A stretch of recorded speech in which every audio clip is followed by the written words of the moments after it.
Alors, Pierre-Marie, merci d'être avec nous aujourd'hui pour discuter, parler plutôt un petit peu de, du film que vous avez bien voulu soumettre au Festival Rabat Comédie, qui est une comédie thriller, hein, un petit peu, où il y a un peu un aspect horreur, en quelque C'est sorte. ça.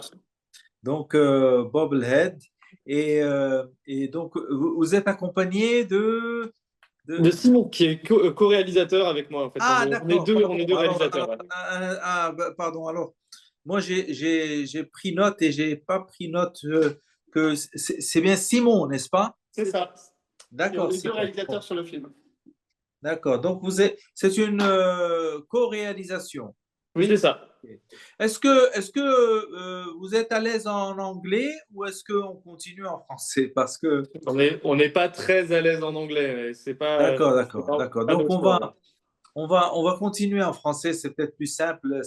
Voilà, c'est un peu, la plupart des gens au Maroc comprennent le français, donc Bon, d'accord. très bien. Ben alors, écoutez, d'abord, expliquez-moi pourquoi est-ce que c'est une co-réalisation? Comment vous avez procédé pour finalement, euh, qui a travaillé l'idée, qui l'a eu le premier jour, et comment ça a été travaillé jusqu'au point où c'est devenu l'œuvre que vous avez envoyée. Nous, avec Pierre-Marie, on travaille en co-réalisation depuis quasiment toujours. Ça fait 15 ans qu'on travaille ensemble et on co-réalise tous nos films à deux. Et on a une façon de travailler assez différente. C'est-à-dire que, on a chacun nos spécialisations. C'est-à-dire que Pierre-Marie est plus dans la direction d'acteur et tout ce qui est plus scénario, texte, etc. Et moi, je suis plus dans la partie plus technique et visuelle, photographie, découpage technique et plus voilà, la direction visuelle du film. D'accord. Et du coup, on a écrit ce scénario donc il y a 3 ans maintenant.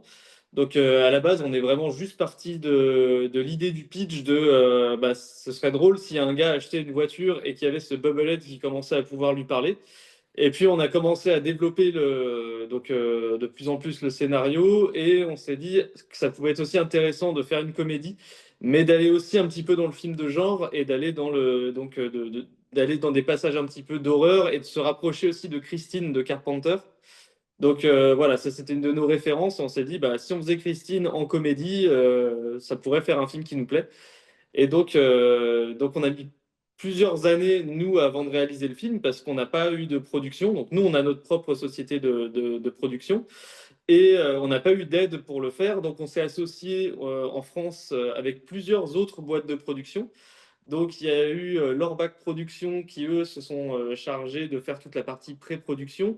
On a Septième Étage qui, lui, a géré toute la partie matérielle. Et ensuite, on a Behind qui a géré toute la partie effets spéciaux. Donc on a dû se mettre à 4 sociétés de production pour pouvoir réaliser le film et le faire dans les meilleures conditions possibles.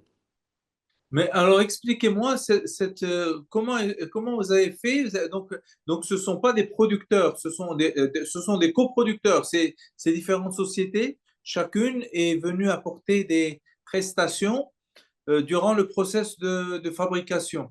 C'est Et ça. bien sûr, ces prestations sont valorisées pour j'imagine, euh, partager un peu les pourcentages de droits sur le film.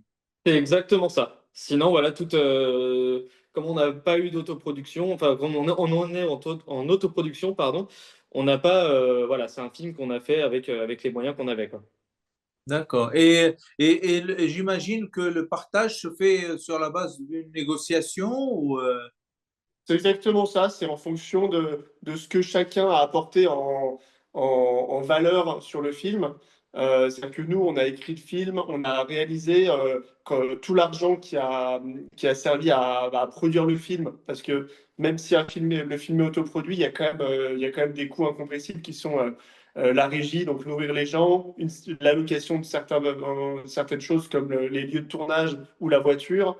Euh, et tous les frais autour, même enfin tous les frais que peuvent engendrer un film, qui du coup ont coûté de l'argent. Tous les techniciens étaient bénévoles, par contre.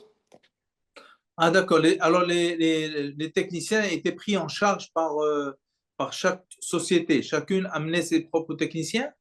Alors, de notre côté, on est du coup réalisateur dans notre société, mais tout ce qui est chef opérateur, électro, machinaux et tous les métiers qui normalement sont, enfin, qui sont des intermittents du spectacle, eux l'ont fait bénévolement parce qu'ils ont adhéré au projet et qu'ils ont voulu nous accompagner, quoi. Et c'est des gens, en fait, nous, on fait beaucoup de publicité. Et c'est des gens avec qui on travaille toute l'année en publicité. Et du coup, ça donne l'occasion de travailler ensemble sur un projet plus créatif. Donc, sans commande et de se retrouver voilà, sur ce genre de film, quoi. Ah, d'accord, oui, oui, bien sûr, ça leur fait finalement des choses intéressantes à mettre sur leur CV, en plus de ce qu'ils font d'habitude. Ah, c'est bien, c'est bien.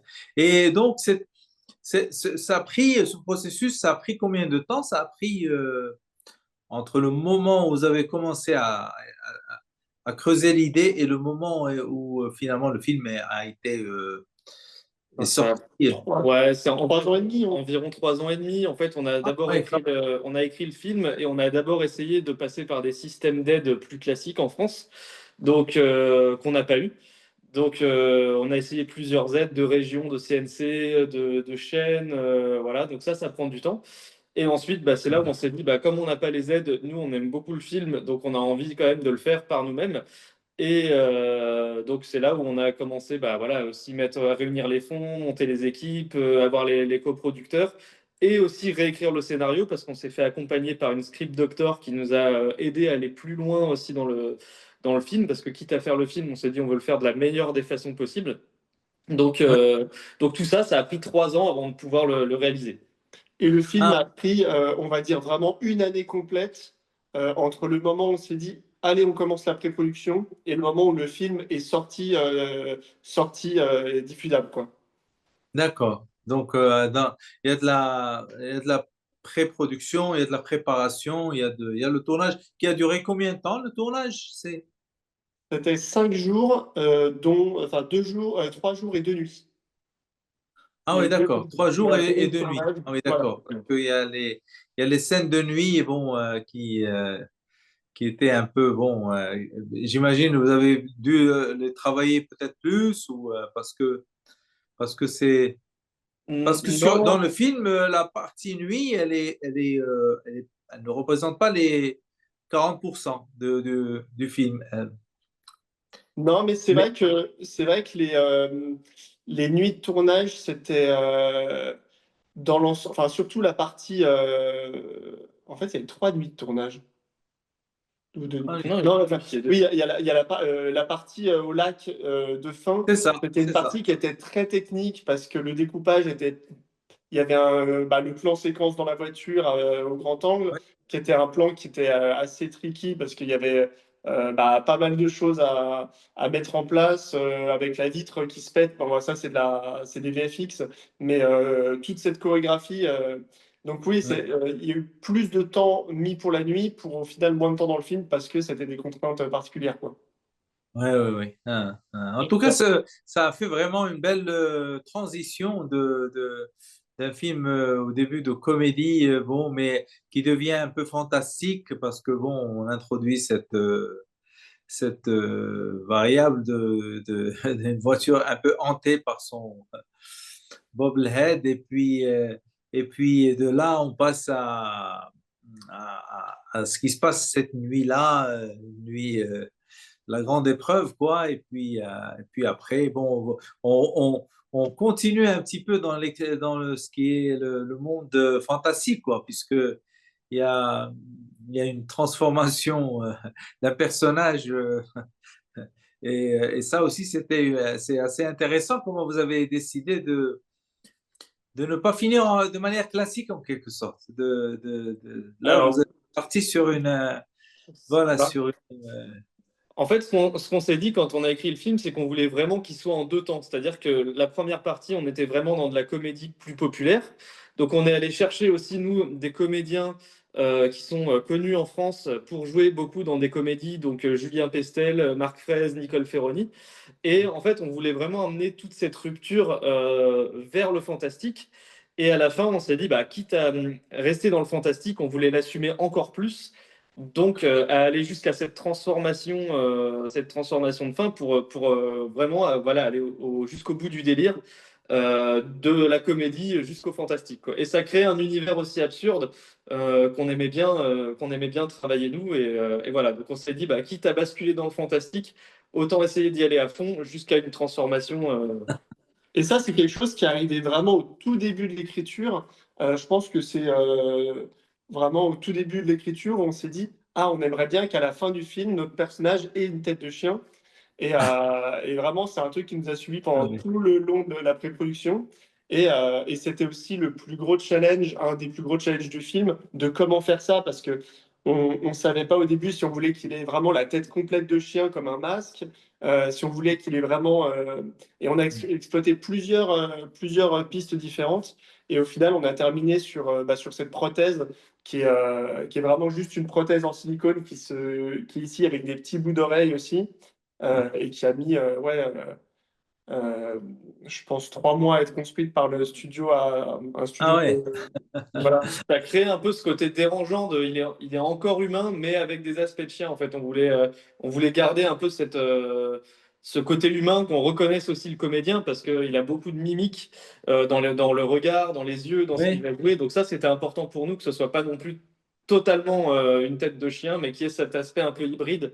oui, oui, Donc, c'est ça. C'est finalement c'est ce pouvoir maléfique qui trouve un nouveau hôte. Hein. C'est plus la voiture, mais c'est c'est exactement j'imagine. Hein, ça. c'est comme ça que je l'ai compris un petit peu. Hein. C'est Ça, le, c'est exactement ça, ouais. le Bobblehead ne meurt jamais. Hein. Il doit trouver juste un nouvel hôte où il va s'installer, chez qui il va s'installer.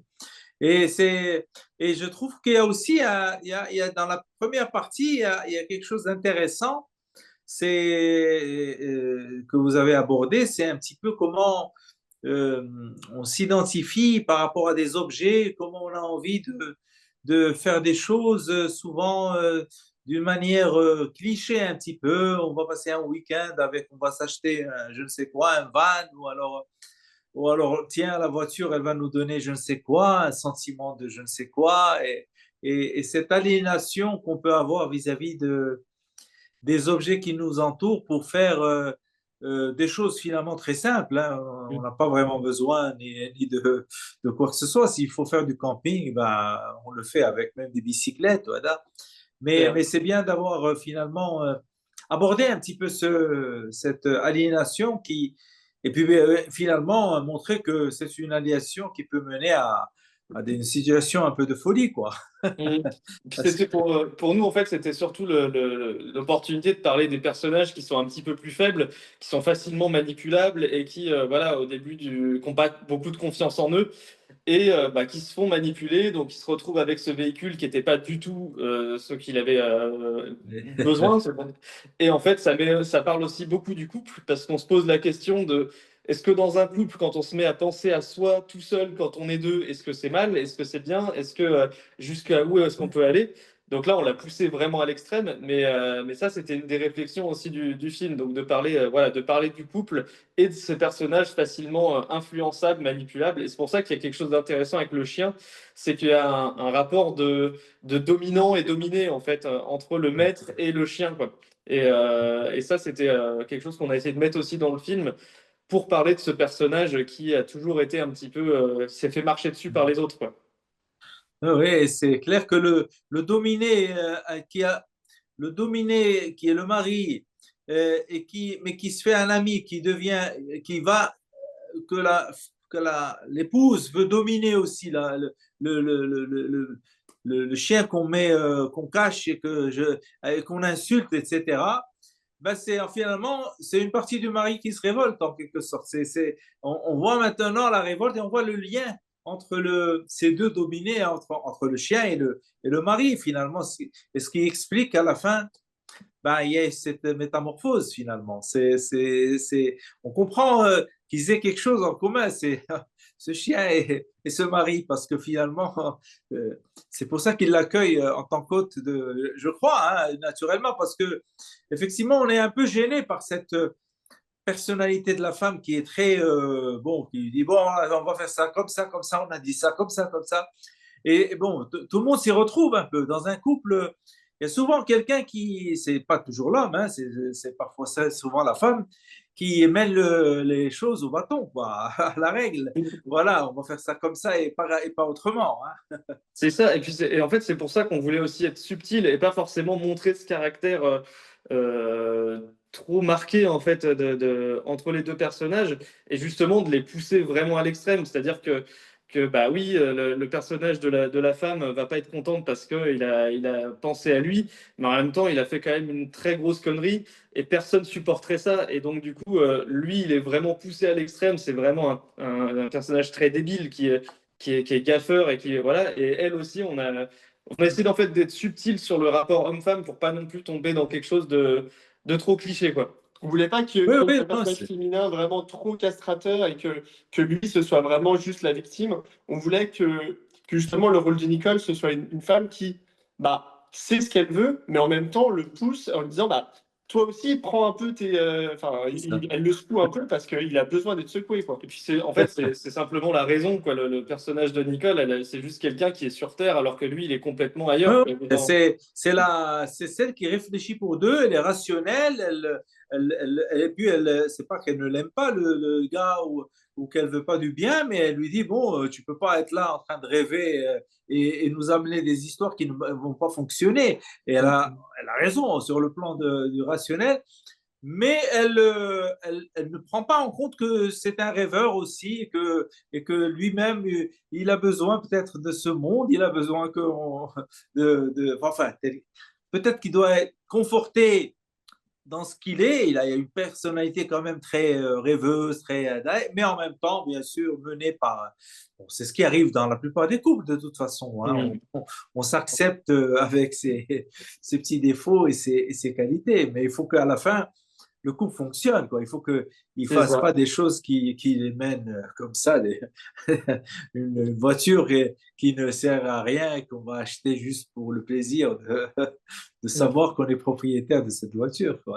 Et c'est pour ça aussi qu'on a mis cette musique, qui est une musique qui est très connue en France, de Johnny Hallyday, qui est J'ai oublié de vivre, parce qu'on trouvait que ça correspondait bien aussi au personnage principal Ouais. qui pendant toutes ces années, en fait, n'a pas forcément pensé à lui. Et là, il se dit, tiens, je vais penser un petit peu à moi et penser à mon plaisir. Et ça devient un plaisir bah, voilà, qui domine le plaisir commun du couple, en fait. Ouais.